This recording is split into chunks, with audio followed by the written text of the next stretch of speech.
Welcome to Metaphysical Soul Speak. I'm your host, Elena Fox Starks. Hey guys, I hope you're doing really well in this moment in time, and that whenever and wherever you are, you're able to bring yourself back into the present moment when you find yourself drifting away with too many dreams or fantasies of the future, or too many memories of the past. We only have the present moment, the now time, and we have to utilize that to the best of our ability. We can visualize the future, sure, but if you spend most of your days thinking of the future and not paying attention to the present, how could you ever get to the future? Because sometimes you have to work now. And sometimes we tend to spend too much on what happened in the past. She said this, he did that, oh my God. The past is dead, buried, and gone. You only have now. You only ever had now. The future that you want will come, and someday that will be your now, if you work on it in the now. But I was thinking about something in my past, and it's such a really teeny tiny thing that was a memory that I had, and I was like kind of, I don't know, surprised, I guess, that I had the memory. I guess that would be the best word. That I was kind of like, oh wow, that was a weird memory. And it was a memory of being in a nail salon in Santa Barbara, and full disclosure, I've had my nails professionally done about 4 times in 50 years. Not a whole lot.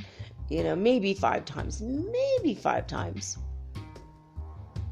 I mean, very rare. Usually I do my own nails. In fact, I even cut my own hair. I dye my own hair. I don't do things, I don't pay people to do things for me usually. If I have money though, I will hire a maid once in a while. But I had this weird memory of being in a nail salon in the summertime in Santa Barbara when I was about 19 years old, and just usually I'm so conservative with my colors, and this one day I just said, you know what? I'm going to shake up my life, and I'm going to buy this hot pink color. I want you guys to put this on my nails. So I did that, and I remember thinking, I don't know what, I guess I was thinking, this is a hot summer color, and I'm always going to remember this feeling. When I look at my nails, I'm going to remember what it feels like to be on the beach and to be in every moment, during this week when, the color's still on my nails. And then, so I had that dream, I woke up from a dream in the morning a couple days ago and had that memory. And I'm like, that's such a weird memory, and I didn't really ever forget it, but I didn't think about it since it happened. So it's been a long time, had that memory. And I started thinking about an article that I read in a psychology journal years ago about how men and women that were in their 70s and 80s, there was an experiment done to see what it would be like if they could surround themselves with all the things of their youth. So like when they were teenagers, so they, only put records from the 1950s. They had the sock hop clothing. They were not allowed to wear modern day anything. They had to use an old-fashioned phone from the 50s. Like everything in their world was changed as if it was still, like 1955 or whatever. And when they did that, something remarkable happened, and they were told that, this would go on, and they have to live only as if it's the 50s, as if they're teenagers, right? They had to wear clothes that were similar, poodle skirts, the black and white shoes. If the men were greasers back in the day, they had to grease their hair back with, literally with the car grease. Everything was put back in their world as if they were still teenagers. So this experiment went on, and as it went on, what they discovered is that the people started to rejuvenate. They started to literally become younger. They had less arthritis pain, less depression, less anxiety. They just felt more carefree and alive. Right? So I thought of that study right after I thought of this weird memory of having hot pink nails, because it was the only time in my life I ever had like hot pink nails. I'd never, like when I go to the store and I think I'm going to buy whatever nail polish, I usually come home with like a very pale pink or a white or like a beige. And then once in a while I come home with a blue or a green, but that's about it. And I had these two simultaneous thoughts, and I thought, well, maybe spirit, the universe, is telling me something. It's a very weird and albeit a little bit of a shallow something, but I'm going to roll with it. So it was on my mind when I went to the grocery store the other day, and I went and I picked out my hot pink nail polish. It's so bright. It's almost like something you'd see on a Barbie doll toy, right? And I love Barbie. So I was like, oh, it's like Barbie pink. So, all right, fine. I'm a grown adult woman wearing the color that a 5-year-old would wear, right? But I wanted to see what of this experiment would come of it, right? So I could not wait to paint my nails. So yesterday I painted my nails and forgot about it quickly. And then I woke up in the morning, and this time actually I woke up at like 10 in the morning, like normal decent hour again. So that was awesome, by the way. The day before I'd slept 16 hours, and yesterday I only slept about 6, but it was quality sleep. I didn't wake up during that time, and I woke up refreshed, and I've been up all day. I've been fine. But first thing I noticed was, oh my God, my nails. And whatever thing I've been thinking about before, I think it was like trying to remember the dreams. Then I started thinking about the past a little bit. Then I started thinking about the future right now. But what happened was, looking at this hot pink nail polish put me in oh, wow, I didn't expect that. And put me smack dab in the middle of the now moment. The now moment. And I started realizing, oh, there's a secret there. That's why the universe is telling me to do this. I'm like, it's going to make me younger, right? No, that wasn't quite it, but it could. And so I started thinking about, what other things can I do that will make me think of, the days when I was a teenager. Every now and again I'll listen to like the Pet Shop Boys or something, and Green Day early years. I love Green Day anyway, but once in a while, like when about a year ago, my son was out for the day, and I was kind of bored, and it was actually about 2 years ago. It was before I started doing the show, and I did my makeup really beautiful, like perfect professional, as if I was going to go to a photo shoot. And it's been a year since I've done that. So I just did my makeup professionally. I don't know, I was bored. And my son came home and he's like, why are you dressed like that? Why is your makeup, I'm like, I don't know. I just felt like doing it. Sometimes I feel like dressing up, even if it's just, to sit around the house, but I look good, And it just was like freaking him out a little bit. Like, what? You're just weird, right? I'm like, no, I just felt like doing it, And then about a week later, I bought this bright red lipstick. Actually, I have some MAC lipstick that's really gorgeous. It's beautiful red color. I hardly ever wear red. I usually very conservative with my makeup too. And I put this bright red, and every time I saw myself in the mirror, I was like, whoa. And there's mirrors all over this house. So I was like, whoa. And it put me in the now moment. And it shocks me into thinking about right this second. So every now and again I'll do this. I'll bust out with I have a lipstick that I'll put on my face, and then I'll put on my lips, obviously not my face, and I'll go to sleep and I'll wake up and it's smudge proof, so it doesn't get anywhere. And I'll wake up early in the morning, go in the bathroom, and it's like, oh my gosh, I forgot I did that. And it wasn't until this morning that I realized, oh, I've been doing this to shock myself into the now moment. It's really shocking too. And today my friend Patty turned 30 years old, and happy birthday, Patty, if you're hearing this. Every now and again, Jordan and Patty listen to the show. And they asked us to go out to dinner and to a movie. And we went to see Parasites. In Spanish, it's called Parasitos. And I have a fuchsia shirt I bought at Christmas, and I had forgotten all about it. I was going through my closet and I found this fuchsia scarf that someone had left behind in Lima, Peru. This really beautiful bright scarf that I hardly ever wear bright colors, but today I did.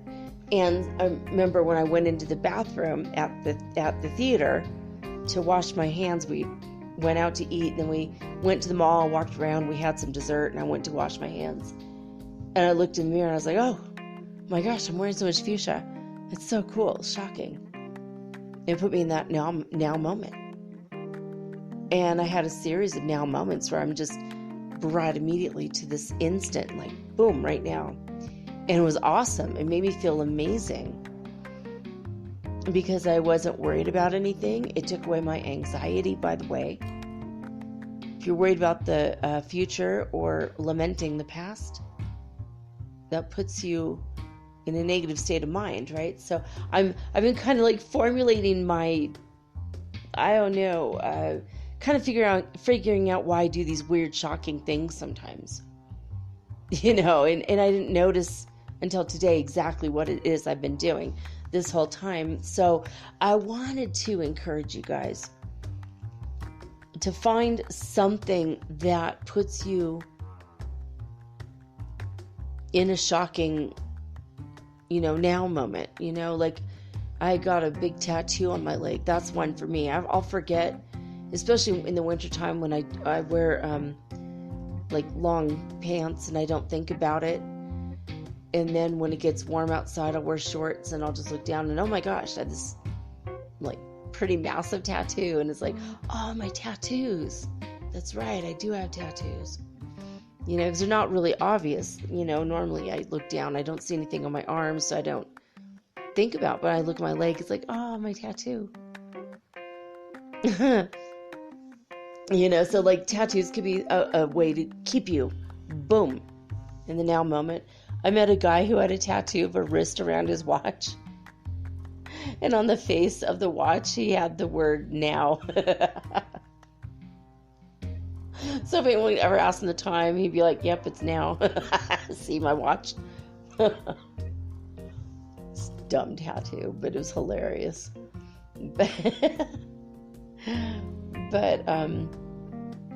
So I want you guys to think about, buy an outrageous piece of jewelry if you're a man. Buy like a ring or like a bracelet that's just like brightly colored or strange, something that isn't normal. And you don't have to wear it out of the house. Just do this as an experiment, like if you're home, in the evening or on the weekend or something. Just something to look down and like, whoa, or put a troll doll on your desk at work, something strange where you don't think about it, and then all of a sudden, whoa, it's there, and it brings you right to the now. If you're at home, like get a t-shirt that's a really wild and bright color, or color you don't normally wear. If you're used to wearing black, gray, and white, buy a bright red or hot pink or like a lime green t-shirt, and every time you look down or every time you look in the mirror, you're gonna go, whoa, like not really kind of expecting it. If you're a woman, the nail polish works amazing. Just get a wild color you never wear, and it'll bring you right to that now moment. And jewelry, or another one is to paint your toenails like a really wild, a bright color, or with patterns, or something that you forgot you did. Like you just do it real quick, you just go about your day, and you don't really look at your feet a whole lot. Usually our feet are covered, and then you first take off your socks or get in the shower, you're like, whoa, look at that, my toes are hot green. I don't remember puce yellow being the color of my toenails, right? It's such a strange and unique thing, but you could do this with a piece of jewelry, like an article of clothing. You could put up a piece of art, even if it's just something you draw on a paper, and tape it to, your wall or your door or your mirror in your bathroom. Put up a new sign, little tiny saying or phrase, something that's just gonna snap you out of your fantasies of the future or your reveries of the past. And you're going to suddenly realize how much of your mind, how much of your time you've been taking up with this.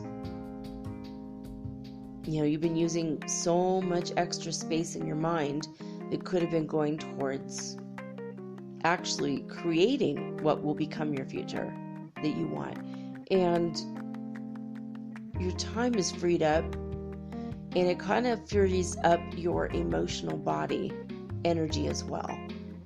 It definitely your mental body, because then your emotions get tied in with everything, and that's how you do manifest stuff. But what I'm suggesting is you try to be in the now moment as much as possible, but take several times throughout the day where you specifically, for a minimum of 17 seconds, think about the thing you want. Then boom, go right back to the now moment. Because if you think about the future constantly, then your worry will start to set in. If you are thinking about the past constantly, you're not setting goals for yourself, and that's not healthy either. So you have to have a positive balance about everything. And it's like the most simple possible thing I could think of. I mean, you could tie a red string around your wrist. You could buy yourself a new watch. Or maybe, if you don't even want to do that, find somebody who has a watch or a bracelet that they always wear too, and then switch. Just say, can we trade that out for a week? And by the time you get used to it, now you have to trade back.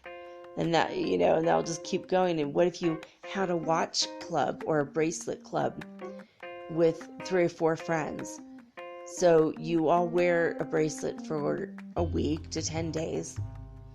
Then you get back together and you all switch, and make sure they're very radically different. Like one week it's a brown bracelet, next week it's a blue one, next week it's, green or pink or something. Just something that's going to make you notice every day and snap you right back into here and now. Anyway, that's my my big insight I got today. It's like such a tiny thing, but it made a big difference in my day today. And it always has, but when I realized what it was, it kind of made more of an impact when I consciously was aware of, oh yeah, every time I look at these nails, I'm going to be like, wow. And I'm here in the now. And I'm looking at the color, and it's really beautiful. And, you know, mermaids like shiny objects, so hey, that's kind of me. Like, ah, shiny, shiny, pretty. But this isn't just a thing for women. It's not about makeup or nails or whatever. It's just how I was formulating it for myself. But if you're a man, just find something, you know, that puts you in a different, you know, headspace. Another one that I've done is just take a permanent marker and make a temporary tattoo. It's not really permanent. I've tried. But just like write on your skin, just something, you know, like a number. Even the word now, put it in red. Next week, put it in green. You know, you could just write something on your hand. It doesn't have to be big, just small, but something you're going to see often. And once you get used to it, you could just like clean it up and draw a flower or, I don't know, unicorn. I don't know how well you draw. Draw a plus sign. You know, just a reminder to be positive. You know, something that every time you look at your hand, you know, or when you look at your body or look at, you know, what you're wearing, every time you could be like, oh yeah. Buy yourself like a new baseball hat.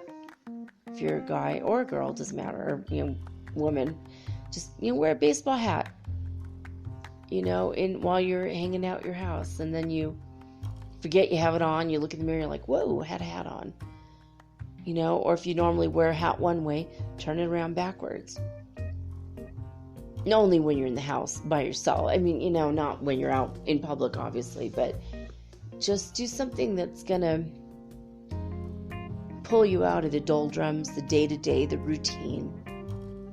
Because it's also going to pull you out of concentrating on the parts of time that you shouldn't even think about, because you're never there.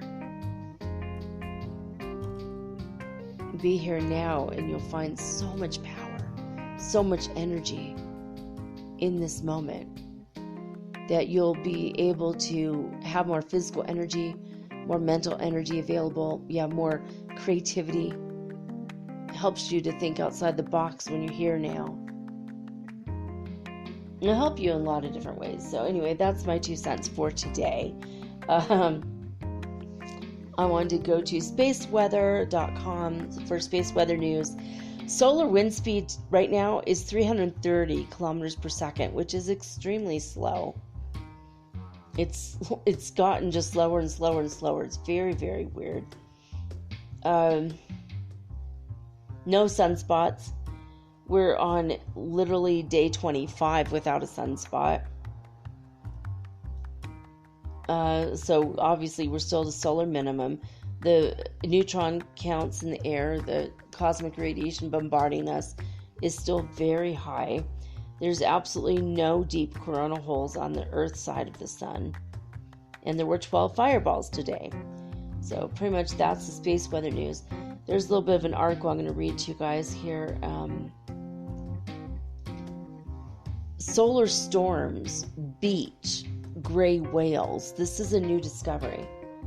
I thought this was interesting. They say that gray whales tend to strand themselves on beaches sometimes for no apparent reason, not any illness or injury or obnoxious blasts from Navy sonars, and that includes HARP. The whales just get lost. And so researchers from Duke University and the Adler Planetarium found the surprising answer.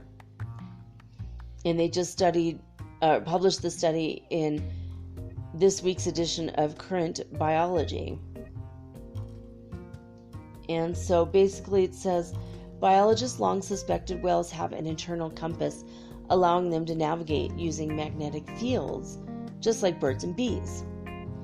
This would make whales vulnerable to space weather because during geomagnetic storms, shifting magnetic field lines could confuse the internal compasses, throwing the whales off course. But that's not what the new study shows.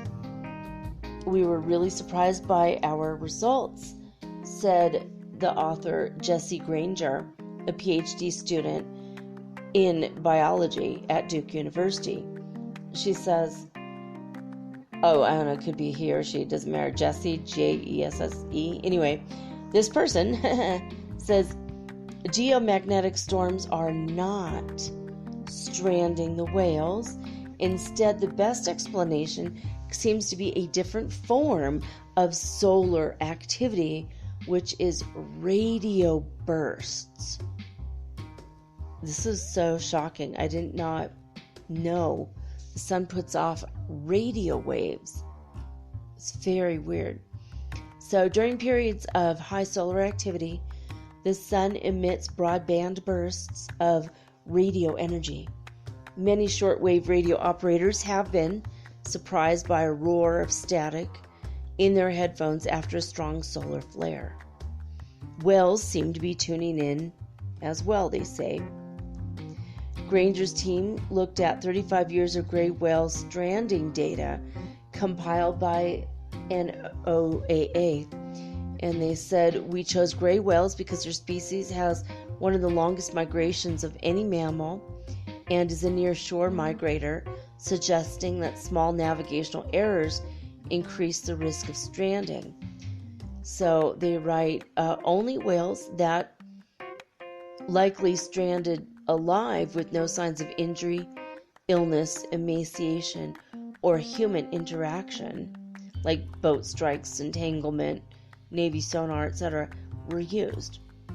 So they correlated the strandings with several long-running indexes of solar activity, including the sunspot number, the radio noise, and geomagnetic activity.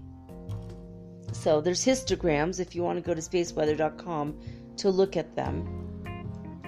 So according to the statistics, there was a 4.3-fold increase in the likelihood of a stranding on days with high levels of radio emission, which is 2,800 megahertz or F10.7 radio emission.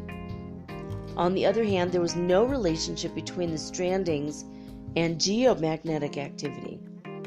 So this is an important result, they say, because it suggests how whales might be sensing magnetic fields. One possible explanation for magnetoreception in animals is the radical pair mechanism. This is a type of chemical compass in which magnetic fields regulate a chemical reaction involving proteins. So in birds, the reaction takes place in the eyeball. This type of compass can be disrupted by, you guessed it, radio frequency fields. If whales have a radical pair compass, it could completely explain Granger and all the other results from all the other scientists.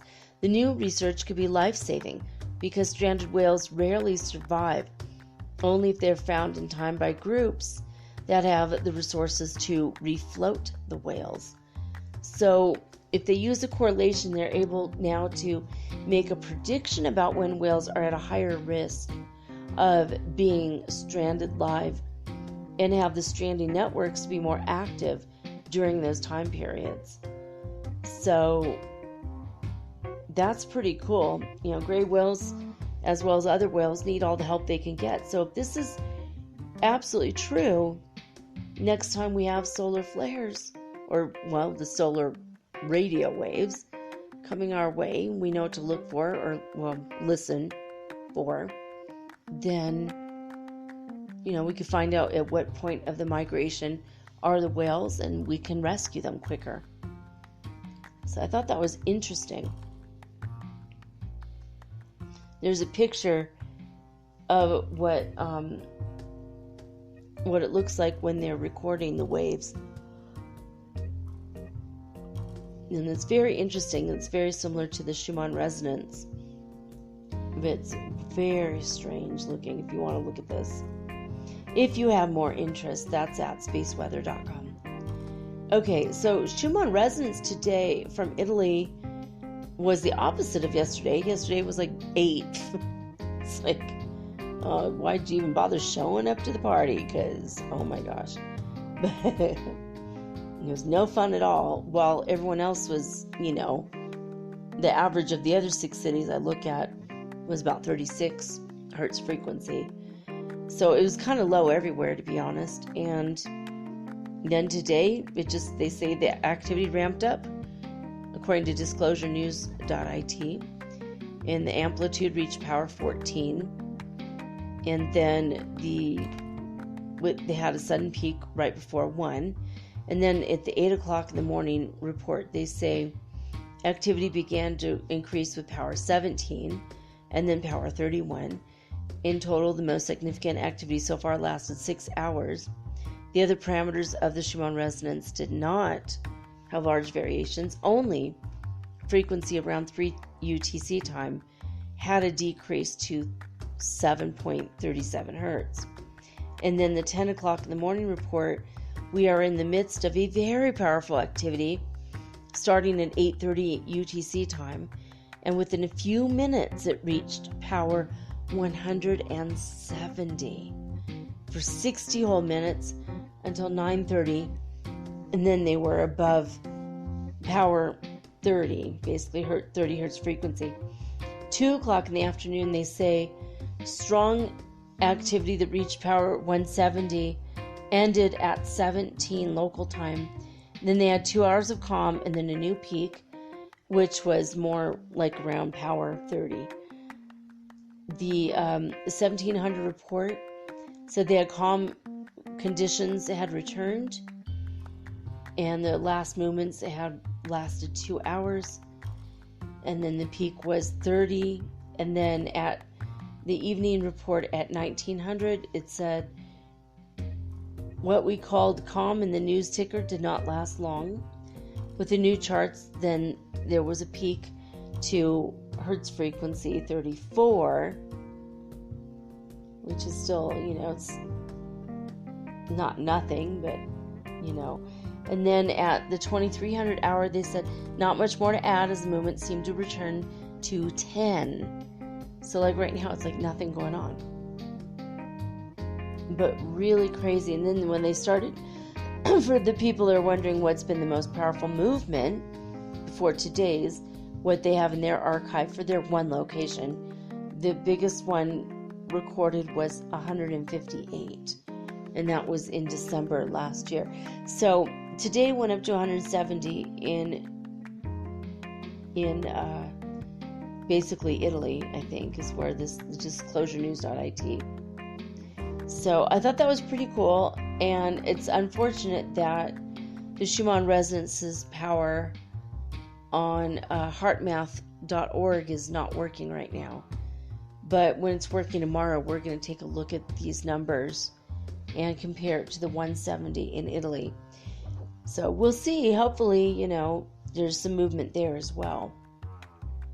All right. We're in A Course in Miracles on lesson 243. So you can find the Foundation for Inner Peace, who basically they're responsible for the book being written and published in the first place. Foundation for Inner Peace is found at acim.org, or you can find an app and call it ACIM app or A Course in Miracles app on your iTunes store or your Google Play store or wherever. You can even look it up online on your computer as well. It's absolutely free. The website is acim.org. And today we're on lesson 243. And as I tell you this, you guys, I could barely keep my eyes open. We've had some kind of energy coming our way just now. And it's not a solar flare. It's not a solar wind. I don't know what this energy is, but I'm overwhelmed by it, and I could barely keep my eyes open. It's very weird. I was pretty wide awake when I started this recording 30 minutes ago, and Obviously, I'm, coherent, I think. So far this is making sense. But, I could barely keep my eyes open. I feel like I need a cosmic power nap for 20 minutes. Very, very weird. So I'm going to try to get through this. And then I'm going to take a quick break and probably set an alarm for 20 minutes and take a cosmic power nap and see if it works.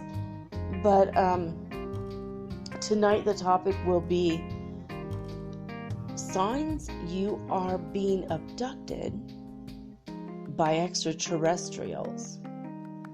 So if you've ever thought you might be and you're not really sure, we're going to go over what the typical signs are that people have.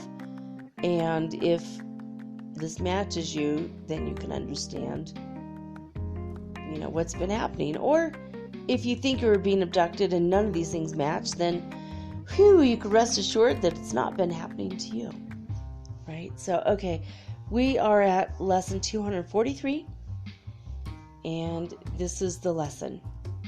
Today, I will judge nothing that occurs.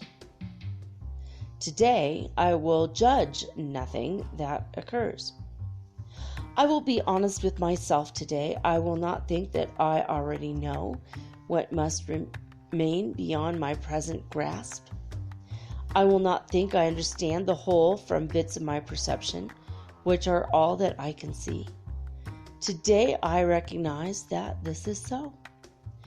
And so I am relieved of judgments that I cannot make. Thus I do free myself and what I look upon to be in peace as God created us. Father, today I leave creation free to be itself. I honor all of its parts in which I am included. We are one because each part contains your memory, and truth must shine in all of us as one. Again, the main thought for today is, today I will judge nothing that occurs. And that's it. Again, that's lesson 243. If you want to go to acim.org and read it for yourself later so that you can really understand it. I do recommend that in the event that you want to take the lessons. There's more to what I read. The last week or so, I've been reading the full lesson because they've been short. But in the beginning, all those lessons, you didn't hear all of it. So there's still going to be quite a few surprises if you do decide to start this on your own. All right, guys, I'm going to take a quick break, see what the hell is going on with this cosmic power nap energy. Maybe I'll get a glass of water. Maybe that'll help. I don't know. Put ice on my neck. I don't know. But maybe I'm being abducted by aliens. Oh no. When I come back, we're going to talk about it. What are the symptoms? What are the signs? If you've been abducted, how are you going to know if it's true or not? We're going to go over the list as soon as I get back, right after this message.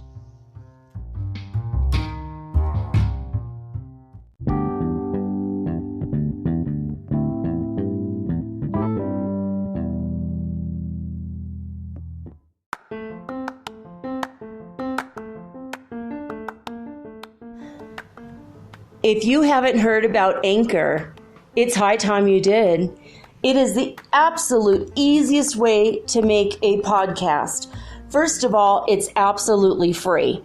Second of all, they have creation tools that allow you to record and edit your podcast right from your phone or your computer. You guys have known that I've been doing this for 8 months using the Anchor.fm app right on my cell phone, and I have done it everywhere, right? I have recorded this in my living room, my bedroom, little cafes in Quito, Ecuador, all over Cuenca.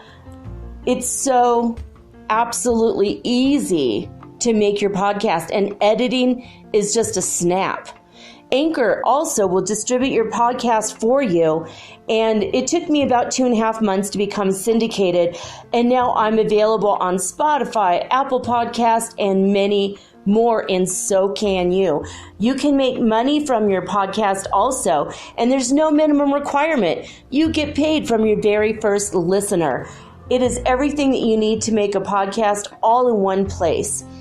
So please, if you are interested in making a podcast of your very own, do not hesitate to start with Anchor. Download the free Anchor app or go to anchor.fm to get started today.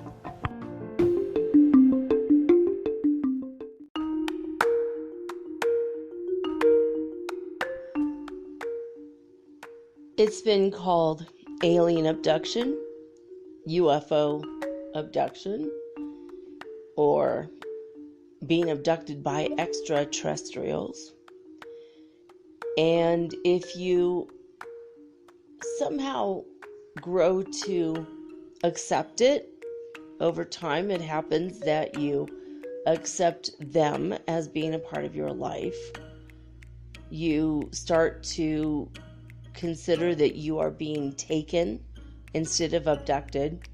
And later you start to say, I'm being visited by them, or I'm an experiencer. It's a much more empowering word to say I am an experiencer rather than I am an abductee. But it's all pretty much the same thing. The differences are subtle at best, because whether you say I'm being taken or I'm being visited or I'm being abducted, pretty much it's all the same thing. I mean, beings are coming into your room, whether you could see them or not, and you have missing time, or you're suddenly very sleepy, like what just happened to me a few minutes ago. Was I being abducted? No. Higher self says no. I think that was just an energetic cosmic nap. But the only thing that really changes in the scenario is your perspective of it and your emotional connection to it. So if you connect to what's happening in a very negative way and you're very scared about what's happening, then you're more likely to say, I was abducted. But if you are totally okay with it, you kind of look forward to your visits with them, then you might just say, we had a nice visit. So it's really about the emotional connection, whatever word you use, but just for all intents and purposes, it's all the same thing. We're going to talk about alien abduction, ET abduction. But for me, I have crossed the line into feeling that it's an experience for me. I'm grateful. I'm pretty sure that they did save my life. I've talked about this before, that I was in Detroit when I fell asleep, really had an intense overwhelm feeling of I need to sleep right now. I was very overwhelmed. And I fell asleep, and when I woke up, I was on a gurney being raced down a hospital corridor, and my doctor was an extraterrestrial. He was one of the taller grays, and he was at the head of the gurney, and I looked up and saw him, and on either side there were military, like Army, U.S. Army men. That's what they looked like. And they were on either side of the gurney, and the three of them were rushing down the hall. And another doctor ran up and said, "What's going on?" And my ET doctor said, "She needs emergency brain surgery right now." Like basically said stat, right? And I thought that was very strange. And I woke up in the morning and I felt like I had anesthesia. And the last time I had had surgery felt the same exact way. And for 3 weeks, I recovered from having had anesthesia. Totally weird. My head had not been shaved or anything like that, but I just really feel like that happened. So, the first, I don't know, my whole life this has been happening to me, though. That's just one instant out of many, many, many. Like, just the other day I was abducted again, and I thought, I haven't really talked about this. I haven't done a show on what does it feel like to be abducted, or what are the signs or symptoms of being taken in the middle of the night, and what's going on. I've got a friend in Canada. She's been taken. Her dogs have been taken. She has implants in her body that have been showing up on x-rays. Her dogs have had implants that also show up on x-rays. It's not just it's not like millions of people around the world are mentally ill or crazy or something, because we're not. I mean, I have gone to counselors. I had a really rough childhood and a couple of really rough breakups that I needed to have professional help getting through. And if you think you could just go it alone after going through something rough, you're sorely mistaken. It's always helpful if you have some really serious trauma to go see, a psychologist or counselor, because there's no shame in that. There should not be any stigma or shame in that, because, sometimes you really need help, But if you go to a psychologist or a psychiatrist, don't mention you've been abducted by ETs unless they are open and friendly to this idea, because you really don't want to end up in the rubber room.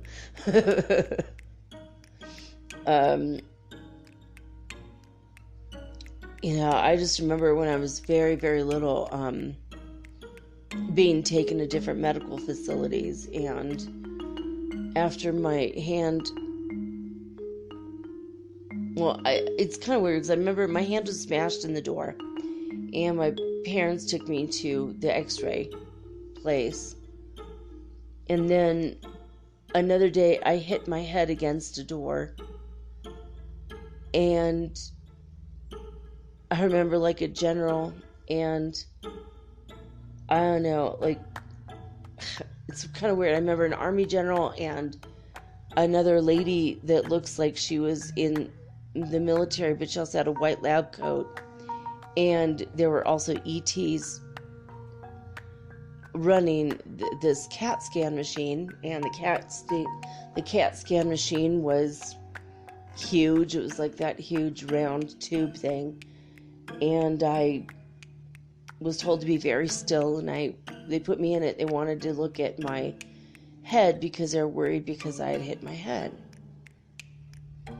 And I kept asking, where's my mommy? I was like 2, and they were like, well, they asked us to take you and help you, and we're going to bring you right back home to your mom as soon as we're done here. They left me alone in the room, and they did a lot of x-rays on me. And then they brought me home. And that was in 1970.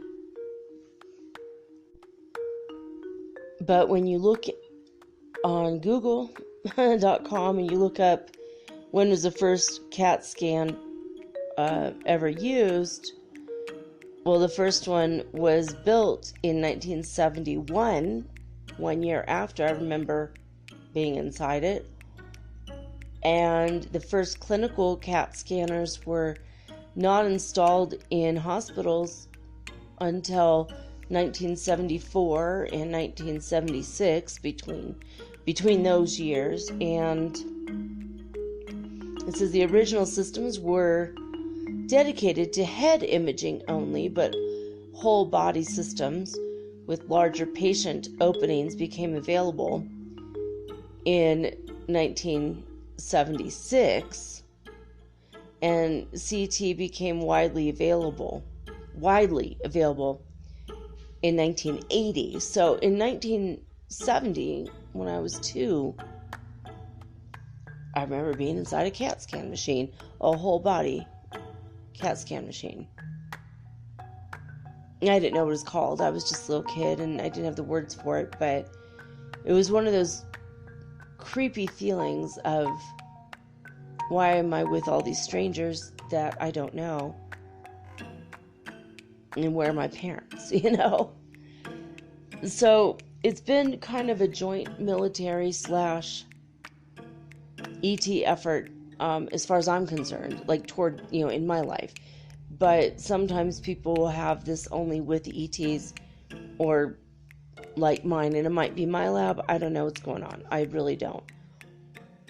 But I just know that it's been odd and creepy, and ever since that happened, when I was very, very little, one of my symptoms and signs was, and this is a really weird one, my mom and my grandma would very often leave me in the car to go run a quick errand. Like, my grandma would say, okay, stay in the car, I'm going to lock the doors, and I'm going to take the shopping cart back.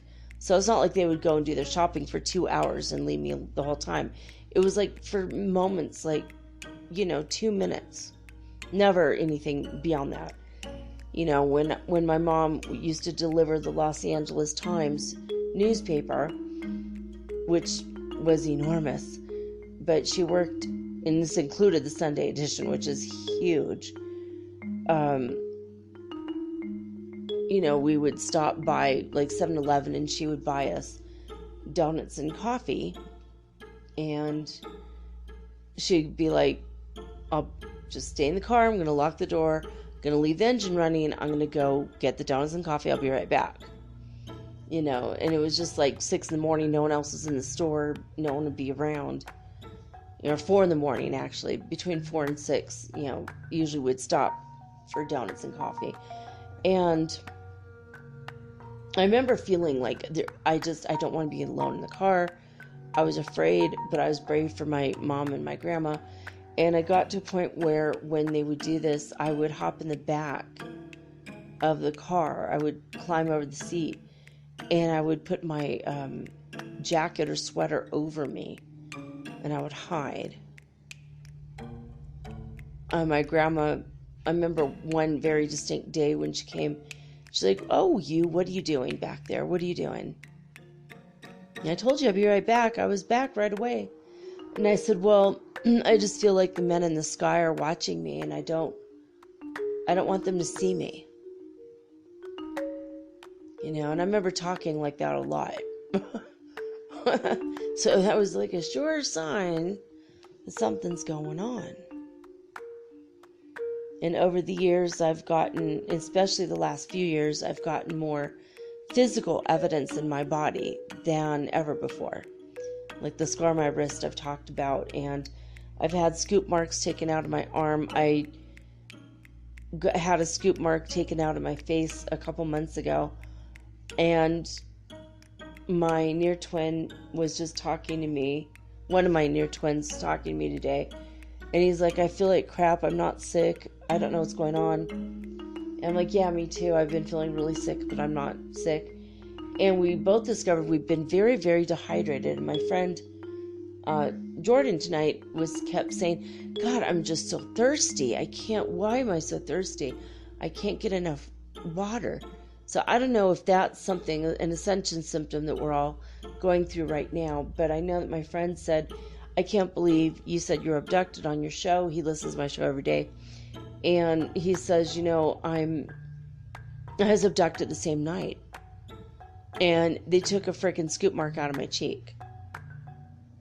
And I went and I looked in the mirror today, and I have a secondary scoop mark taken out of my forehead. It's like, oh my God, and I agree with him. He said, why don't you just take it out of my ass? No one's ever going to notice that. Why does it have to be out of my face? Like, the one thing I'm going to look at, right? I'm going to definitely notice. He's like, my skin was flawless. Now I've got this scoop mark. It's so annoying. So that is definitely a sign or symptom. It looks like you've had like a surface mole removed or something on your skin. Even if there was no mole there at all, and suddenly there's like part of the tissue is missing. And they've got healing techniques where it's just looks like it's been missing for years. Like, if you went to a doctor and said, what's this? They're going to say, looks like you had a mole removed. Years ago, looks like you had a mole removed. You must have just forgotten. It's like, no, sorry. That having a mole removed is kind of a traumatic experience. It's something that you don't tend to forget. Anyway, I found this website called spiritualgreatness.com, and I thought this was pretty interesting. Some of their theories at the end, it's just, well, we'll go over it. I don't agree with it, but all right, they say alien abductions are most common in the U.S. and other English-speaking countries, but does happen around the world. Okay, so obviously, yes, but I have seen a document signed by George Bush.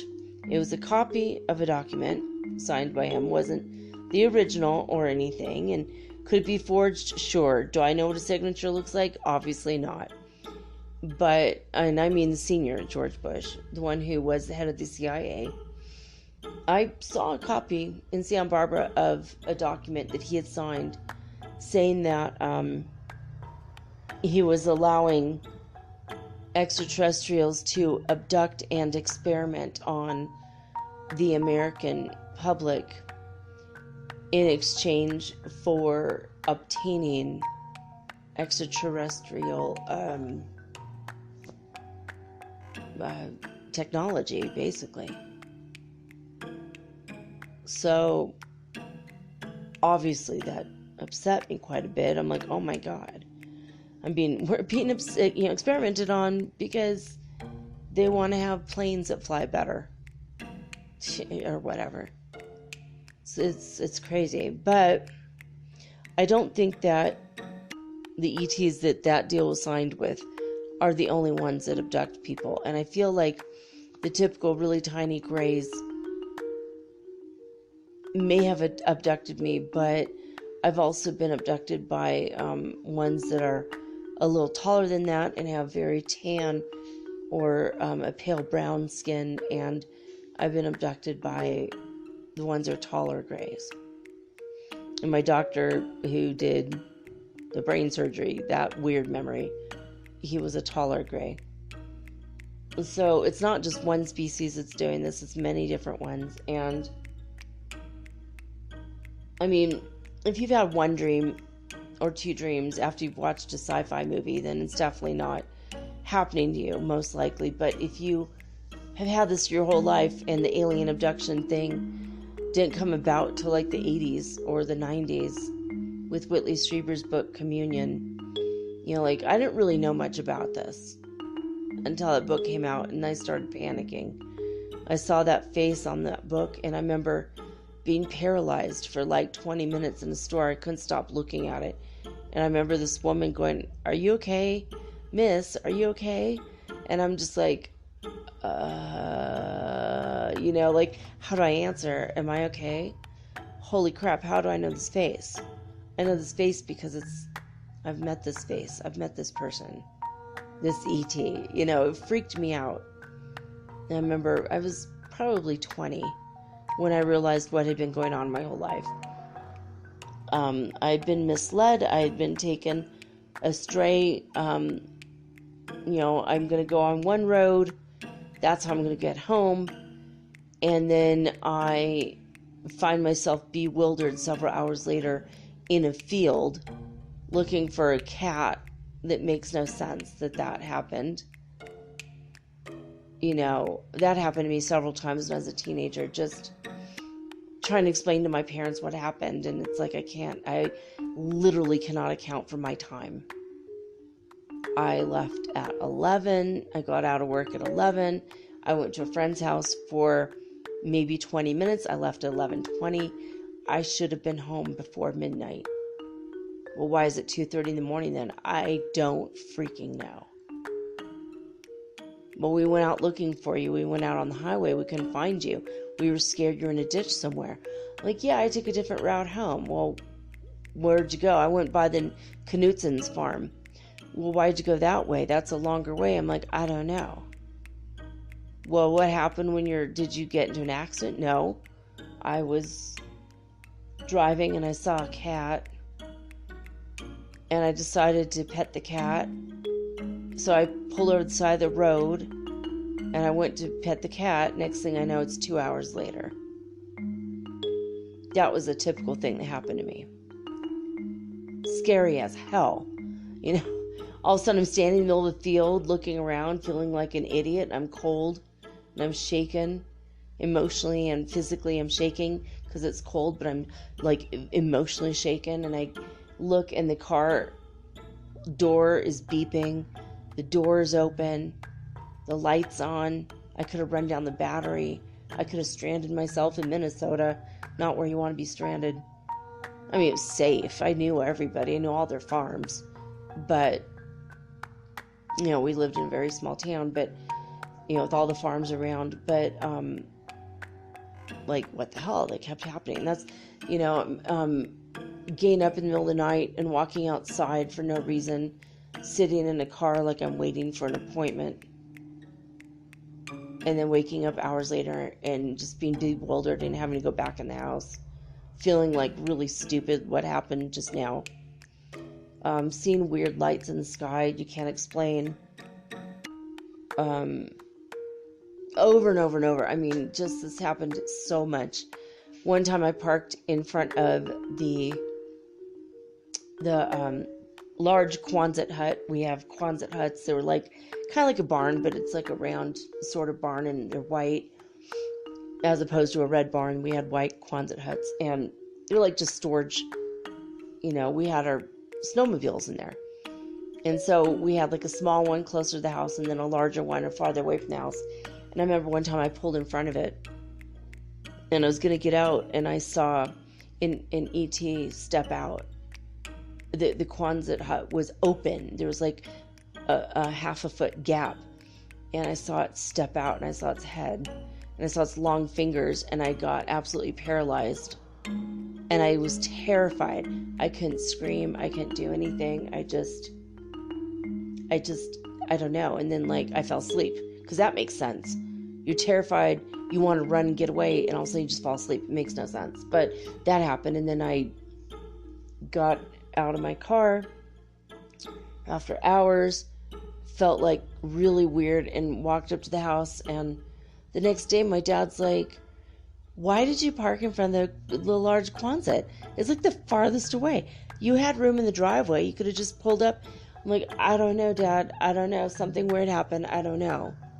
And he's like, what happened? I'm like, I don't know. I have fallen asleep at the wheel when I was a teenager many, many times. Fell asleep at a couple minutes past the rest stop, but 10 minutes down the road is when I woke up. And again, an hour missing time.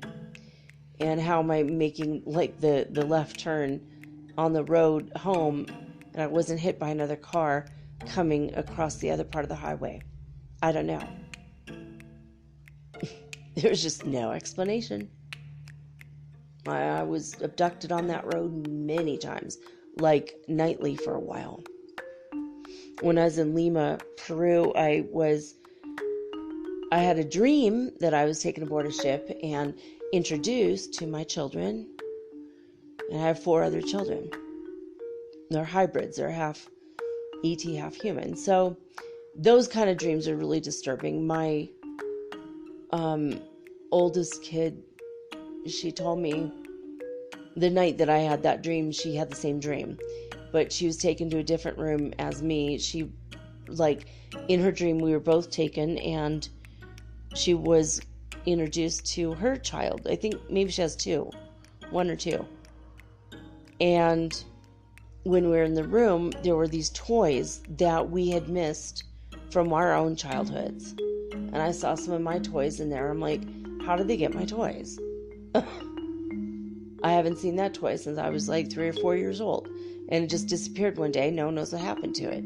It's because they took it aboard the spaceship so that I would have it when I was little. And then when I entered the hybrid breeding program, I suppose, they kept those toys specifically for my kids so they could say, this belonged to your mother, I guess.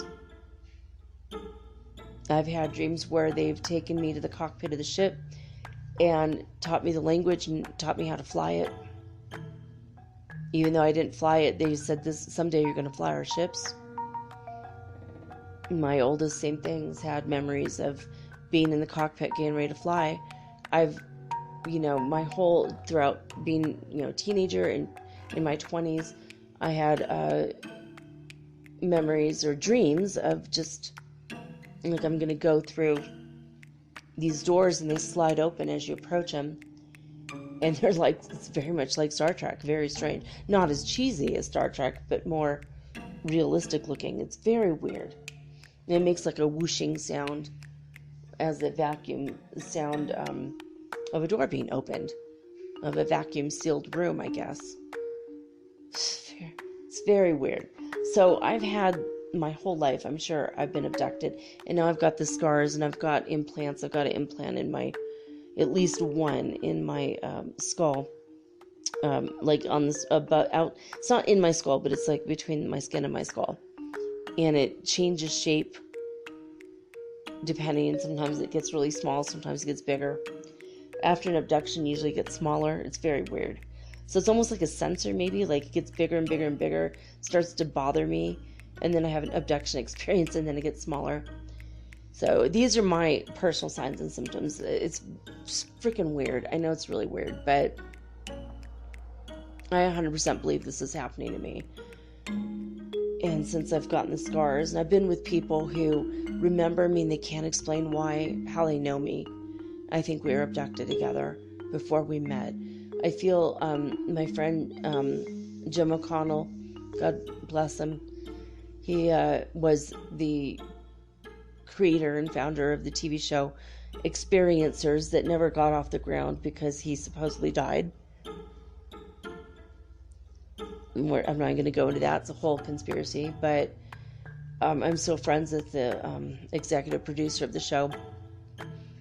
But he and I had a lot of conversations about it. He wanted to call it Experiencers, being an experiencer, and he and I talked at length about crossing that line where you're emotionally okay with this, and coming to terms with the idea that you, before you're born, had a contract not only with your higher guidance team, but also with the ETs, that this was going to happen. You were going to be a part of that, and they do need a hybrid program because they're not able to survive. Their species won't survive without doing this hybridization. There's some really creepy stories out there, but a lot of people have gotten to the point where they're okay with it. Do I love my ET kids? I'd like to know them more, I'd like to see them more often. Do I love them? Of course I do. They're my children, right? It's creepy as hell, but but yeah, I mean, when you have I've had several pregnancies, even just in the past years, even after I got my tubes tied, and I like 2 or 3 times, it's like I feel pregnant, I look pregnant, my stomach is getting huge, I'm having all the symptoms of being pregnant, I'm like getting nauseated, like wanting to throw up, and then I go to take a pregnancy test and it says negative, and then usually the next day my stomach is small, like I'm not pregnant anymore. What the hell happened?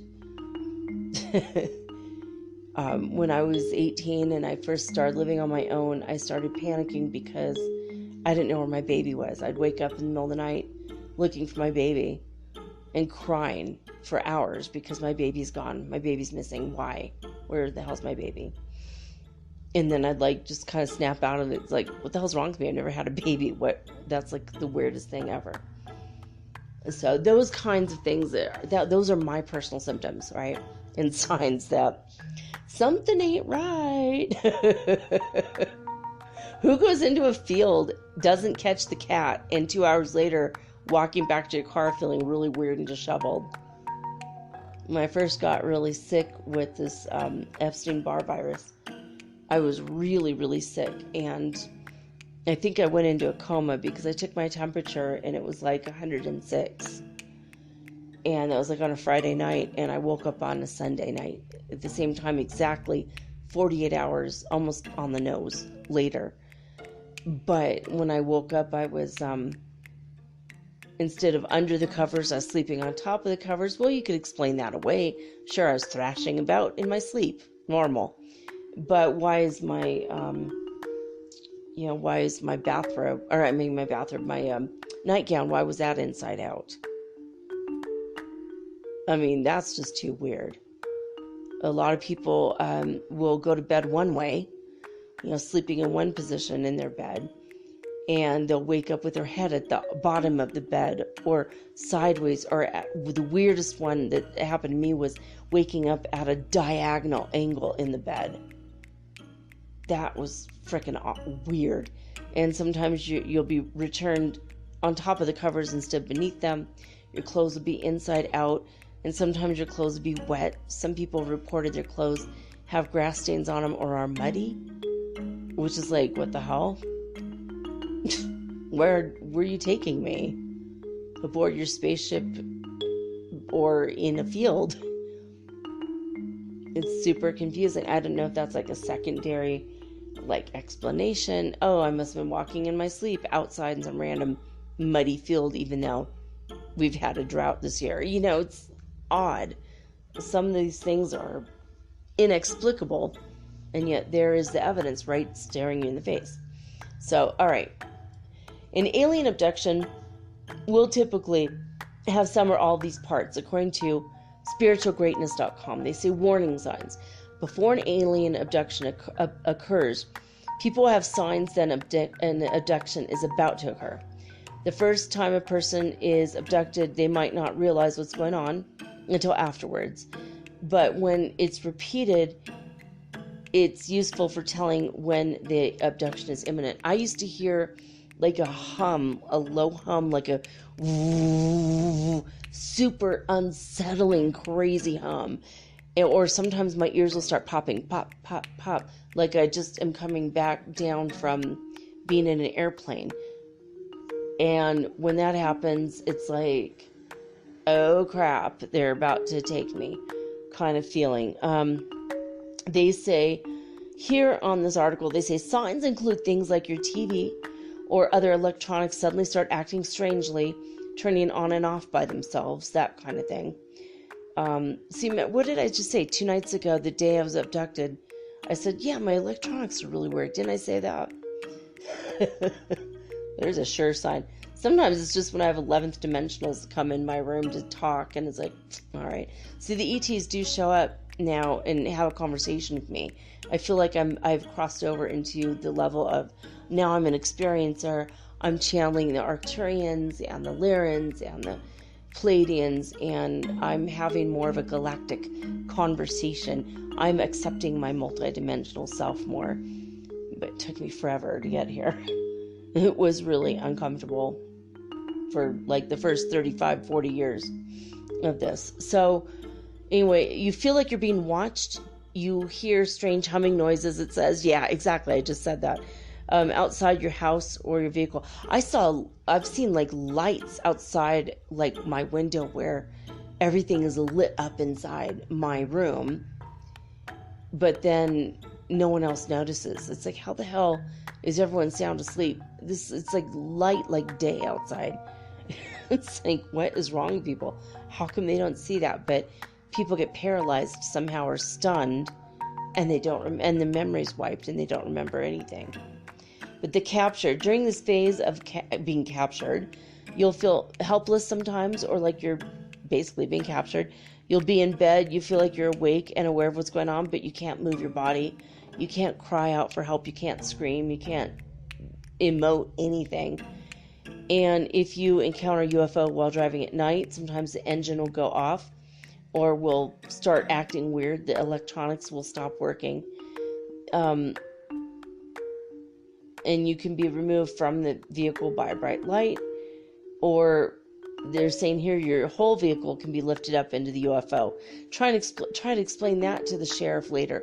You're going to sound like a crazy person, especially when you're returned, and then you're like, yeah, there's like nothing you could say without sounding like you're absolutely nuts. Another thing is, though, sometimes you get abducted through your walls, which doesn't make any sense. How are you suddenly phasing in and out and going through walls? And then you wake up with scars on your body, but it doesn't make any sense. Sometimes I think like my spirit is being taken when my body is here too. There's other levels of abductions as well. And my son brought up the idea that what if sometimes when you're asleep, your spirit body will go with the ghosts of ETs. That's a really wild suggestion. I've never heard that before. And he's like, how do you know that you're not being abducted by ET ghosts? They want to show you things or talk to you. And he's like, I've never heard of that happening, but maybe it is happening and we're not aware of it, right? Or we're not aware that they are spirits. So I thought that was very odd. All right, so procedures and being examined. This is a very common one. Aliens typically look a person over like a medical checkup, and they'll examine you externally, ears, mouth, reflex testing, and normal stuff. And then you have probes and scopes in various parts of your body. And psychological testing might also be done.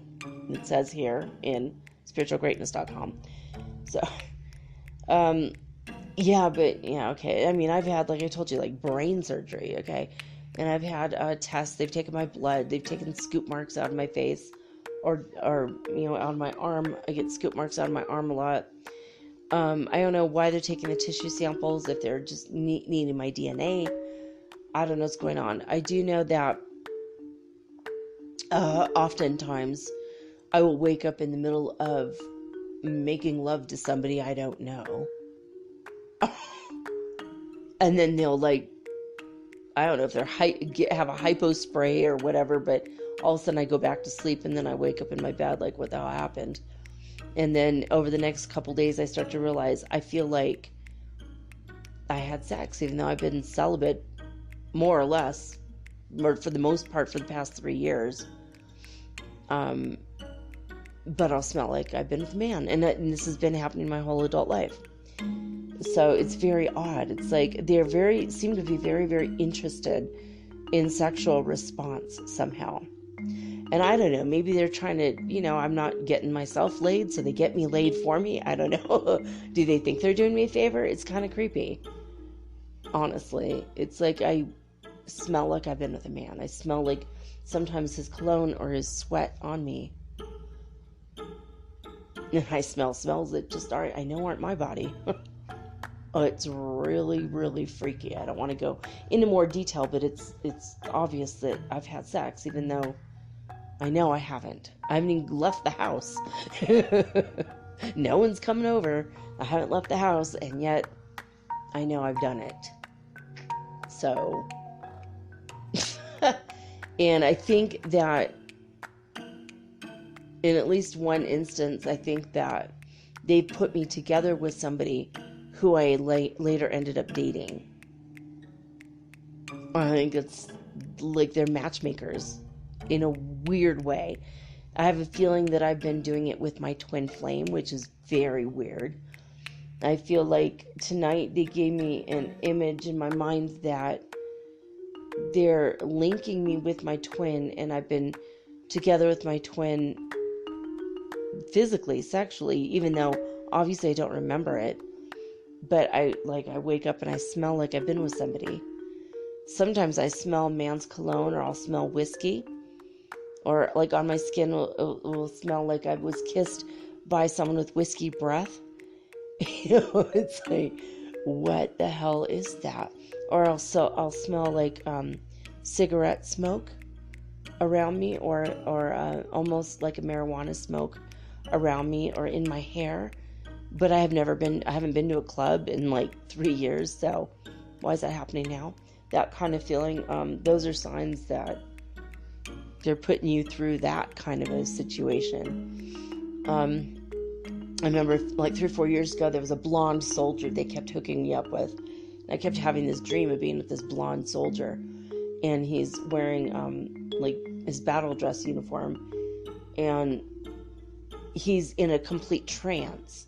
And I wake up and his dog tags are banging against my face. You can imagine what's happening. It's like, I'd like to see his dog tags up close, because I'd like to find this guy, because I'm sure he might not be aware that this is even happening to him. But if it is, I'm sure on some level he'll remember me. Like if we went to a UFO convention and met, I know we'd recognize each other. It'd be freaking weird. And there have been instances, even on Netflix, I saw a documentary about this, and these people recognized each other and they didn't know why or how. They became instant close best friends, and then they realized one day, holy crap, the aliens have gotten us in a sexual position with each other during abductions multiple times. And then they started realizing, I think they had like a hybrid child together. Awkward, because they have a husband and a wife at home, so it's all very, very awkward. All right, so tour of the craft. Less commonly, aliens will sometimes give abductees a tour of the UFO, or they may be simply moving them about from one area of the ship to the other. So I've had memories, all the above. Conversation. Sometimes the aliens will speak with the abductee and give them a message, for usually like for humankind, or something to others, or something directly about them. It can vary from warning, and what it says here, it could vary from warning about the use of nuclear weapons or harming the environment, or might be more personal, like telling the person they have a higher purpose, such as, they've been impregnated with a child, for example. Usually the message is delivered telepathically, although sometimes aliens are said to speak out loud in the abductee's language. So, okay, return. After it's over, when the abduction experience is done, abductees usually return to exactly where they were. Sometimes they'll end up in a different place, or something will be off. Like they go to bed naked but wake up with their pajamas on. Or you go to bed with pajamas on and you wake up naked. That's even more creepy. Or you'll go to bed with pajamas on, but when you wake up you're wearing like underwear and a t-shirt, and your pajamas are on the floor, and it's like, what? No, I put those on. Like, what? It's too odd. Experiencing a loss of time, that's like a number one. Especially for people who are abducted while driving. It's very common to wake up hundreds of miles from where they originally began. I would only wake up a couple miles later, but I'd be like 2 hours later. Like, I was driving, everything was cool. Next thing I know, it's 2 hours later and I've only gone 2 miles in the car. I can't believe I didn't go in a ditch, or I wasn't, in an accident. It's just a damn miracle. It says the clocks will indicate several hours have passed, even if it feels like a few minutes. People will not remember an abduction experience at all, just that a lot of hours have gone and they're just completely unexplained. It can feel like there's a gap in the memory, and it might be later to be revealed as an abduction experience later under hypnosis. I have not done, even though I have a degree in hypnotherapy, I have not undergone hypnosis for this yet. I was afraid to. Now I think I'd be more willing.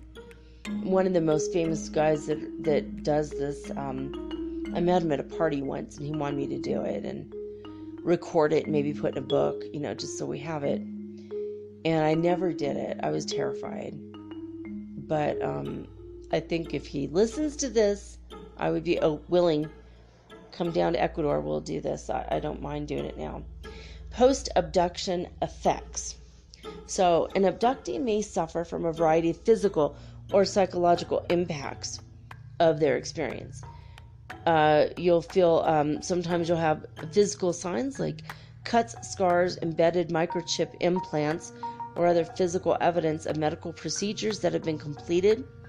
Cuts on the wrists, back, ankles, and neck that look like they're made by a laser are the most common. Sometimes an abductee will feel a sense of connection and love towards the ETs that they've encountered. Other times, people can experience extreme fear, confusion, paranoia, PTSD, and worry that aliens will return again or are watching them all the time. Female abductees will experience reproductive issues, suddenly finding yourself pregnant, and even though you're not even sexually active, or suddenly being completely infertile out of nowhere. So they do go on this spiritualgreatness.com scientific explanations for the alien abduction phenomena, talking about sleep paralysis. But I mean, sometimes when you fall asleep, you have sleep paralysis, and then you can later go, well, maybe it was because I was abducted. Well, I mean, I've been like literally paralyzed while driving in a car or parking in front of my Quonset hut. I wasn't asleep. I was driving. I just turned the key and then fell asleep and completely paralyzed. But I had my eyes open and I could see the beings coming at me. I mean, that's not sleep paralysis. That's like freaking they're shooting their cosmic rays at me or some crap. I don't know. There's a lot of things people say, well, maybe you were, it was a movie, or maybe it was this or was that. All my early memories was before I'd seen, there was no alien abduction movie until Communion that I know of. And maybe, Close Encounters of the Third Kind, came out when I was a teenager, but I already had memories before that. So, they're saying if you have like a lot of interest in UFO and aliens, maybe that means you're going to draw them to you to be abducted. I don't think so. I think that you have an interest in it because you are being abducted. They're saying if you have New Age beliefs, then you're more likely to be abducted. I think my New Age beliefs came about because I was already being abducted my whole life. They're saying if you're suggestible, maybe you're more prone to fantasy and daydreaming. But I feel like it happens to people who are scientists. I've met scientists who are not fantastical daydreamers or whatever, who this was going on. It happens to all kinds of people. But what it says here in their conclusion, it says, look, by now millions of people around the world have experienced the alien abduction phenomena. They use the word perhaps. But when millions have been reporting it, it's like, wait a minute, something is actually happening. It's not just, you're just making it up for attention. No one wants this kind of freaking attention, trust me. You feel like you're going completely nuts. But if you feel like any of this is familiar to you, probably you're not going crazy. Probably you are being abducted. And the more rapidly you can get to the conclusion, it is happening. Not a lot you can do about it. You probably have a spiritual contract with them from before you were born. Calm down. It's okay. They're not going to hurt you. If they haven't hurt you yet, they're not going to hurt you. I feel like, for me, they have saved my life at least once. Probably several times. And they're saying if you experience missing time or you have woken up with surgical marks on your body, possible that you have been visited by something not of this world. A lot of things, like if you have nosebleeds out of nowhere, and look, I was abducted 2 days ago. Yesterday, my nose, it's like been bleeding for 2 days. There's like an implant thing they do inside your nose. It's very weird. So here's some questions. 52 signs of being abducted. Hopefully we'll get through them. This is an old Kentucky MUFON checklist. So ask yourself if you have had missing time or lost time of any length, even an hour, or more. Have you ever been paralyzed in bed while with a being in your room? Having the feeling there's someone there with you, even if you can't see them? Have you had unusual scars or marks with no possible explanation on how you received them, especially if you've had an emotional reaction to them, like the small scoop indentations, a straight line scar, scars in the roof of your mouth, in your nose, behind your ears, or in your ears, or your genitals?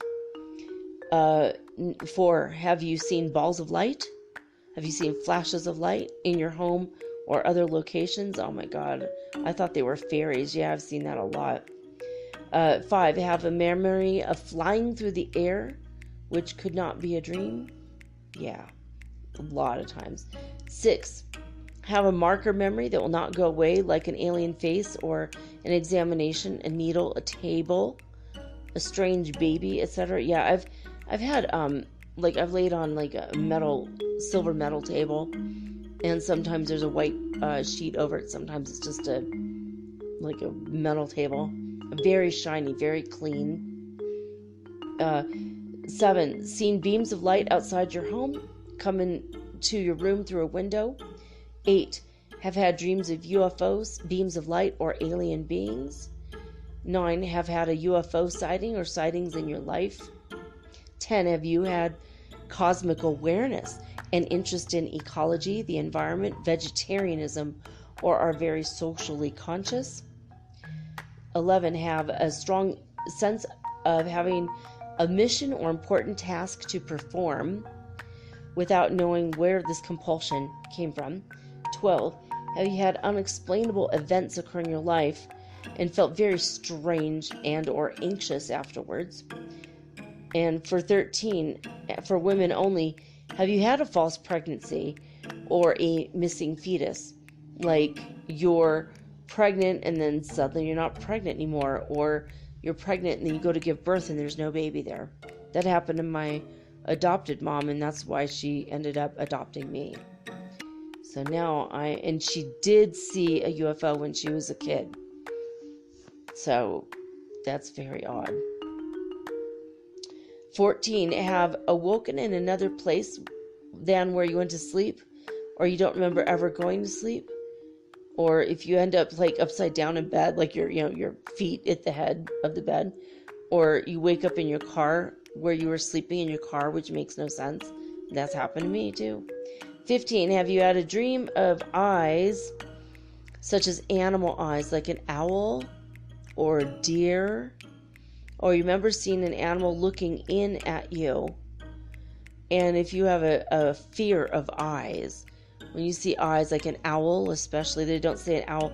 Owls, wolves, or they said owl, but they didn't say wolves. You see eyes sometimes and you just get paralyzed emotionally, like you have a traumatic PTSD sort of reaction. Fear, anxious, you start to have a panic attack when you see certain pictures of eyes, when the eyes are big, especially, or black, especially. Have you ever woken in the middle of the night startled? And, everyone's had like a quick startle, but if you had like a serious startle where you're just unsettled and you can't go back to sleep, right? 17, have strong reaction to cover of communion or pictures of aliens. Yes, that's what made me realize was happening to me when that book came out. Either an aversion to or being drawn to it. 18, having inexplicable strong fears or phobias, like a strong fear or phobia of heights or snakes, spiders, large insects, certain sounds, bright lights, your personal security, being like feeling like you're not really secure, or you have a fear of being alone. Number 19, have experienced self-esteem problems much of your life. Yeah, probably because you're being abducted and you feel like no one's going to believe you. Like, what the hell's happening? That's a weird one, right? Number 20, have you seen someone with you become paralyzed, motionless, frozen in time, especially someone that you sleep with? Yeah, like you're being abducted and they're just sleeping. It's like, dude, It's like, how do you not notice that that's happening? But yeah, they get kind of frozen. I've never seen one frozen in time. It's weird. Have you ever awoken with marks, burns, or bruises which appeared during the night with absolutely no explanation on how you could have possibly received them? Yeah, like 6 months ago or so, I had this massive bruise, like, I don't know, I'd have to say it was almost 8 inches by 6 inches, this circular bruise on my thigh. It's just crazy. You guys, actually, if you see Horse Girl, the movie, the Netflix movie that just came out called Horse Girl, pretty much, if you have any of the symptoms of her, she's being abducted. So I'm going to take a quick break and we're going to go through the rest of this list.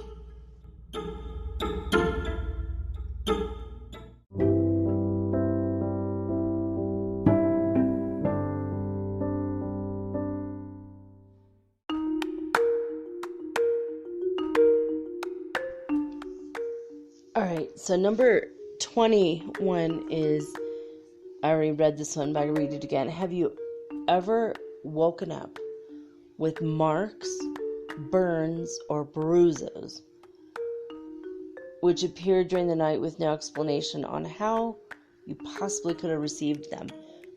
My son had, he woke up and had scratches all over his body. Just the day that I was abducted. And that was, in the very next day, we both slept until 4 p.m. So something happened to us. And the same day was when my friend, my near twin, was also abducted. And he woke up, and I don't know when he got sick, but he has this illness that cannot be explained. And I was sick for a couple days with an illness that couldn't be explained. There was no fever, so I didn't have a virus or bacteria, but I was definitely sick, which is weird. And I've been feeling odd, just very odd feeling. But, see, let me think about, have I ever had burns? I don't think I've had burns. But something weird, like my freckles have popped out, but I haven't been in the sun in days. And my son, all of a sudden, he had freckles appear all over his arms and his chest. He's got these little tiny freckles, and across his face, like as if he's been out in the sun, but he also hasn't been in the sun in days either. So suddenly we have freckles. So I think they're giving us some kind of light therapy. You guys don't have enough vitamin D, yo. And they're like giving us like plants. They're giving us light therapy or something. So I mean, a mark could also be like just suddenly your freckles are darker. It's weird, it's random, and it's not easily explained if you haven't, it's been raining for days here, like 3 or 4 days in a row. It's been overcast, it's been rainy, we have not been outside, so how is it possible that we even have, suddenly freckles? Like we've been standing in the sun. More often than not, though, I get bruises. Sometimes I get, I don't know why, but sometimes I've had some pretty gnarly bruises out of nowhere. It looks like someone punched me on my legs or something, and it might be when they're forcing sexual, happenings to happen that maybe the person is on me. So it looks like someone's holding my legs down with their legs or something. I don't know, but I have had like some pretty gnarly bruises out of nowhere. And it's awkward, like I go to bed, everything's normal, I wake up and I have these massive bruises, and it's like, what the hell, where'd that come from? So that's annoying, obviously, and scary. It's scary. So, okay, number 22, have you had someone in your life who claims to have witnessed a spaceship or an alien near you, or they've witnessed that you were missing, that you have been missing?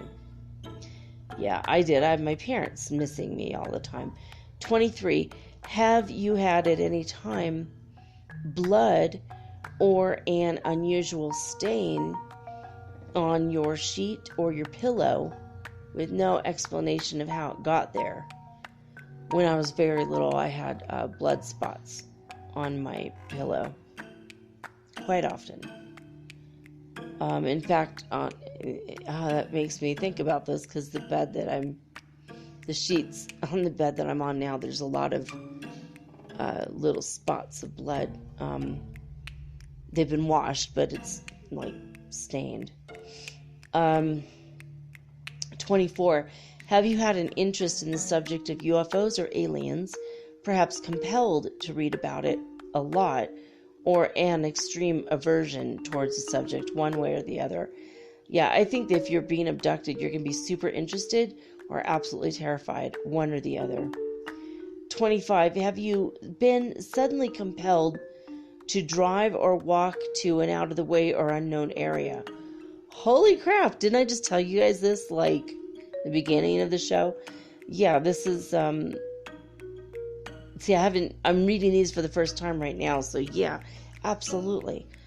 26. Have you had the feeling of being watched much of the time, especially at night? And it's weird because you can have your curtains totally closed, but you feel like you're being watched. It's very weird. It's an awkward feeling. Number 27. Have you had dreams of passing through a closed window or a solid wall? See, that's when you feel like you're just absolutely crazy, when you have that feeling. But you know what? They have a way they could change your phase, and they can do it. Number 28. Have you seen a strange fog or a haze that should not be there? Yeah, like a mist. Yeah. Number 29. Yeah, think of E.T., the extraterrestrial movie, in the beginning when he's like, the fog is there surrounding the ferns. Do you guys remember that scene in the beginning? And they have the dogs out looking for what the UFO that landed. There's like a mist there. That's what I see that sometimes. I think it's just normal, though, where I live, that every now and again the whole region is filled with fog or mist. It's normal, but very weird. But if it shouldn't be there, that's kind of odd. 29. Have you heard strange humming or pulsing sounds, and you cannot identify the source of the sound? 30. Have you had unusual nosebleeds at any time in your life, or you wake up with a nosebleed? Yeah, of course. Number 31. Have you awoken with soreness in your genitals which cannot be explained? And sometimes it's not sore. It's just like, sometimes that might be if you have, like, you've had relations, even though you know for a fact you have not had relations, but you feel like you have. You all know what that feels like if you've done it. I would add to that, if you have the smell of, like, if you're a woman and you have the smell of semen and you know, like, on your body, and you haven't been with a man in a long time, it's like, how the hell did that smell get there? And it feels like it's actually there, because it is, because you were abducted and they made you do it with somebody. It's really awkward. It's, what the hell? It makes you feel very weird about yourself. It makes you feel like doubting yourself, but don't, because it's not your fault. You didn't do it. So 32. Have you had back or neck problems, and especially the thoracic T3 vertebrae is out of place often, or if you awaken with an unusual stiffness in any part of your body? I'm gonna look up T3. Which one is that? Thoracic. Yeah, that one goes out of me a lot. I think I gotta look it up, but I think that might be the one that's related to asthma. If you have a hard time breathing, I think, because that might be the one that's out of place a lot. There's one, if you put it back into place, you start to breathe better, because it's literally the vertebrae that contains the nerves coming from your brain that innervate your lungs. I think that's the one. I'm not sure. So, number 33. Have you had chronic sinusitis or nasal problems? 34. Have your electronics around you gone haywire, or oddly malfunction with no explanation. And I'm not going to say just turning on and off like the other article. I'm going to add to that I mean, I've had like where my tablet or my phone won't recognize my skin as being human skin. You're supposed to touch it, and things are supposed to move, and a lot of times I'll just, for like 5 minutes, like I have to like literally will it to recognize my touch as whatever it needs to recognize it as. I'm like, there's so many times my kids have overheard me, alone in my room, yelling at my phone, going, "Recognize my thumb as human skin, damn it." It's like, what is wrong with me? Like I'm phased out or something. Like I can't, it just won't work. But I've had, a lot of times I've had my electronics just not register, don't function, suddenly very slow, or suddenly, very fast, or it's just odd, just odd things. Here's some example of that. Also, they put such as street lights going out as you walk under them. Yeah, dude, my whole life, my oldest has gotten to the point where he can will a light to go out now. That's the next generation of this, I think. TVs and radios are affected when you move close to them. Yeah, where like the radio station is fine, you go to touch it, and all of a sudden it either comes in better, or all of a sudden there's static. You stop touching it and it's fine again. Yeah, back in the day when I listened to the radio all the time. 35, have you seen a hooded figure in your room, or in your home somewhere, or near your home, and especially next to your bed? 36, have you had frequent or sporadic ringing in your ears, especially in one ear in particular? And we're all having this now because of the ascension. So, number 37, have you had an unusual fear of doctors, and you tend to avoid medical treatment? Hell yeah, absolutely. I've had, like 3 years ago, I had cancer. I knew it was cancer. I looked it up, did the research on it, and I treated myself, and I cured my own cancer with diet, with fruit and vegetable juices. And because I did not want to go to the doctor. Terrified of seeing the doctor. I just don't like it. Absolutely. I don't want to see the medical equipment. It freaks me out. And thank God, they did the brain surgery on me, because I probably wouldn't have gone to the doctor then either. Only like when I broke my leg, that's a reason to go to the doctor. But when you can't walk because your bone is broken, definitely a good time to go to the doctor. But yeah, when you have an unusual fear of doctors and you just avoid medical treatment like the plague, that's me for sure. 38, do you have insomnia or sleep disorders which are puzzling to you? Yeah, especially like if you can't fall asleep until the sun is up and then you fall asleep. That's me. That's me. 39, have you had dreams of doctors or medical procedures? Quite a bit. 40, have you had frequent headaches or sporadic headaches, especially in the sinus cavity or behind one eye in particular, or in one ear in particular? 41, have you had the feeling that you're going crazy for even thinking about these sorts of things? See, obviously, yes. And yeah, maybe that's a memory they put in your mind, If you start to remember it, they're going to make you doubt yourself. That leads to the low self-esteem. That's why that goes to that. Why that's on this list. 42, have you had paranormal experiences, psychic experiences, especially really strong intuition? When your hunches play out and it's real, you're right on. Number 43, have you been prone to compulsive or addictive behavior. Yeah, especially if you're like escaping a lot, doing drugs, alcohol, popping pills. You just don't want to be sober. You gotta smoke that weed. You gotta hit the bong again. Because it's too scary not to. You don't want to be sober or awake for what might be coming tonight.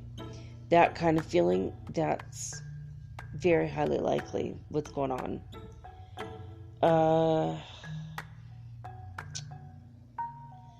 Let's see, where am I? Oh yeah, 44. Have you channeled telepathic messages from extraterrestrials? Ding, ding, ding for me, of course, yes. But have you guys done that? Maybe you were being abducted as well. I think a lot of times it's just that they want to get to know you and get you used to the idea. So if something major comes and they pick us up in their spaceships, we're going to kind of know where everything is. We're going to know the language somehow. I don't know. That's a thought I've had. That maybe once, if they do pick us up, we're going to be like, oh yeah, I know everything. I could even fly the ship, baby. I remember one time I woke up from this crazy dream and I wrote out really quickly their entire alphabet and their numbers in their language, and I lost that. It was years ago, but freaked me out, but I kept it for a long time. Just, yeah, I know this is real, right? So, let's see, where was I at? Have you been, no, I'm sorry, I already got that one, sorry. Where was I? Okay, I already scrolled to the bottom of the page, I won't scroll anymore, so,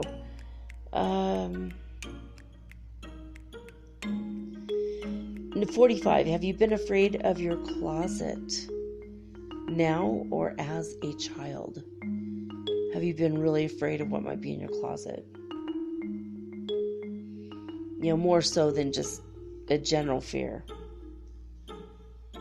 46, have you had sexual problems or relationship problems,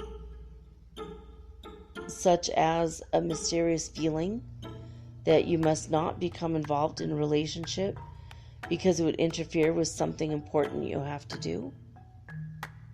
Damn it. Yeah, for the past 3 years. So creepy, but yeah. Seriously, I think they're laying me hook up with my twin. If you're a man and you're listening to this and you kind of feel like you've been abducted and that you've maybe been with a woman, maybe it's me. Maybe contact me, we'll have a conversation about it, maybe, because that'd be weird. Soap smells that you might smell in your body for me would be tea tree. I'm green tea. What's the soap I have in there now? Green tea. And tonight I used chocolate and vanilla soap. And I use Moroccan argan oil in my hair almost every day.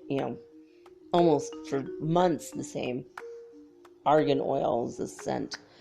So if you happen to smell that, and if you smell like cocoa butter, I put that on my face every day. Cocoa butter. It smells like chocolate perfume. If you just wake up and you missing time and you smell like chocolate, maybe we're secret lovers. Thank you, ETs. Oh my God, it's so embarrassing.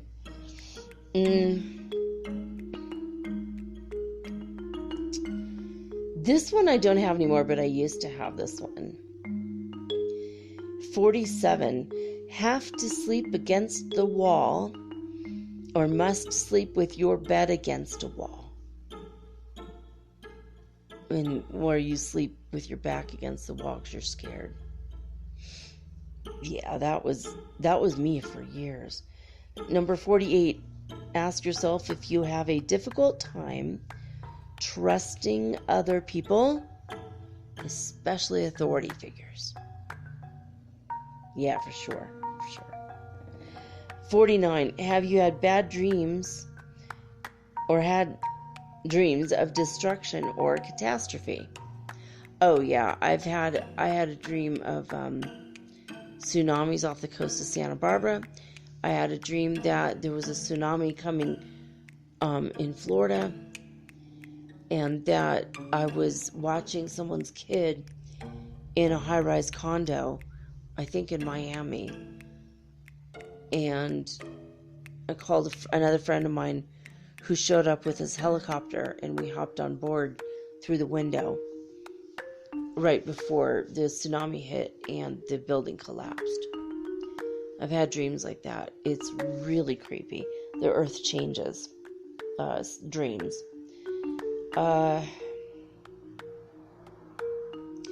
Number 50.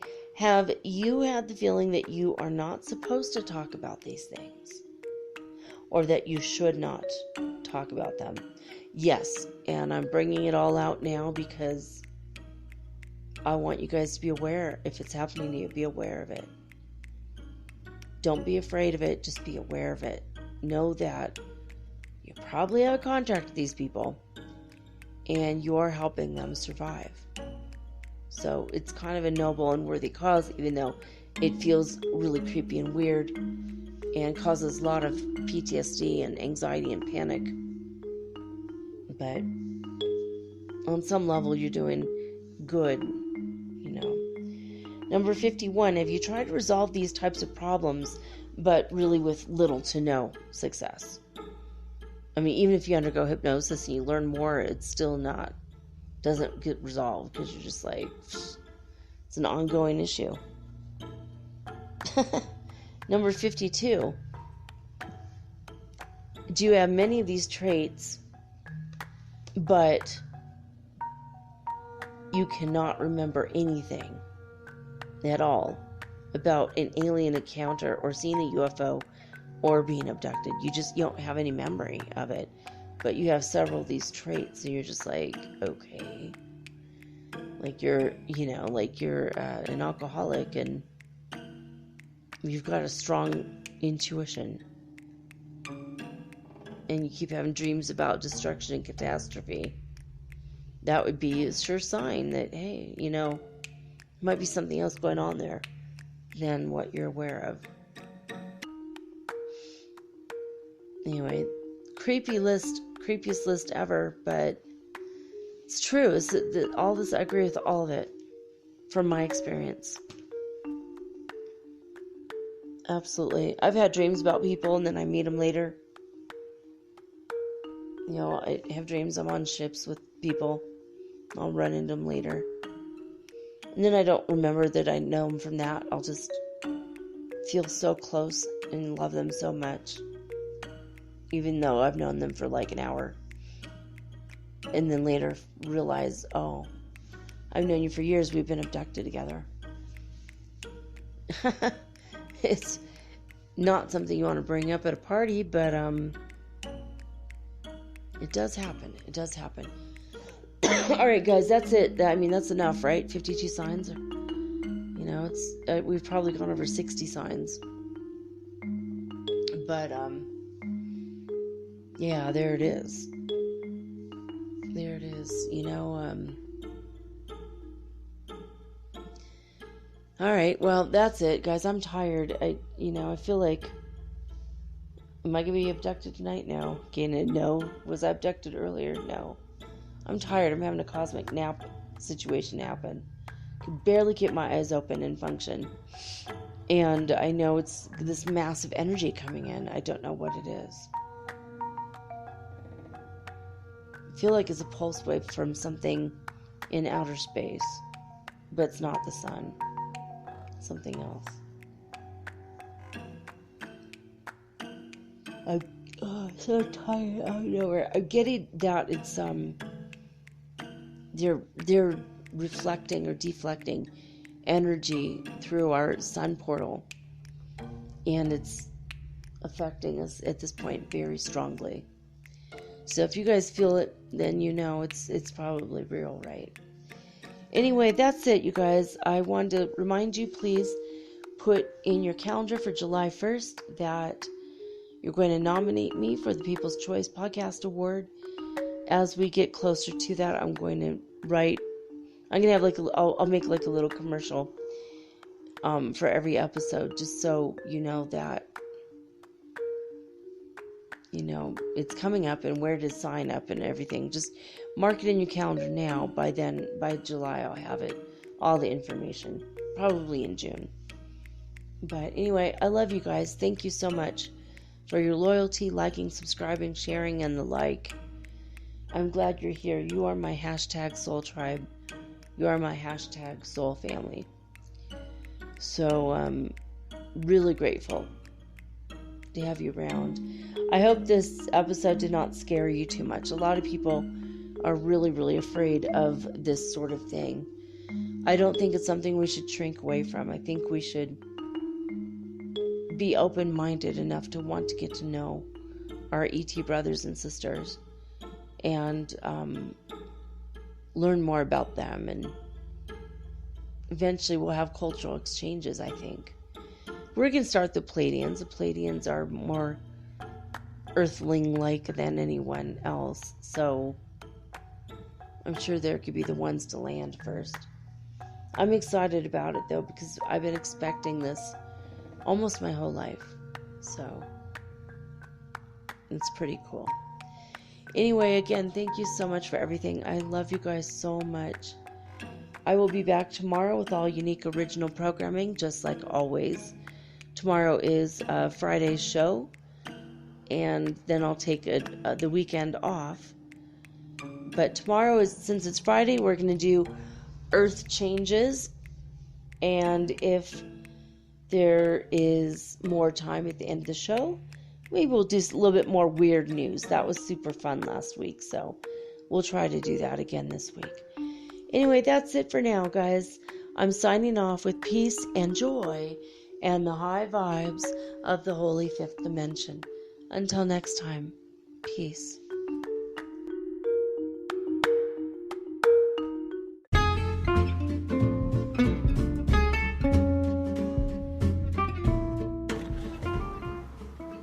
Metaphysical Soul Speak is run on sponsors and listener support. This means listeners like you. If you are so inclined to support my efforts and my little podcast, please visit me at anchor.fm/metaphysical and pledge an amount of your choosing today. Thank you.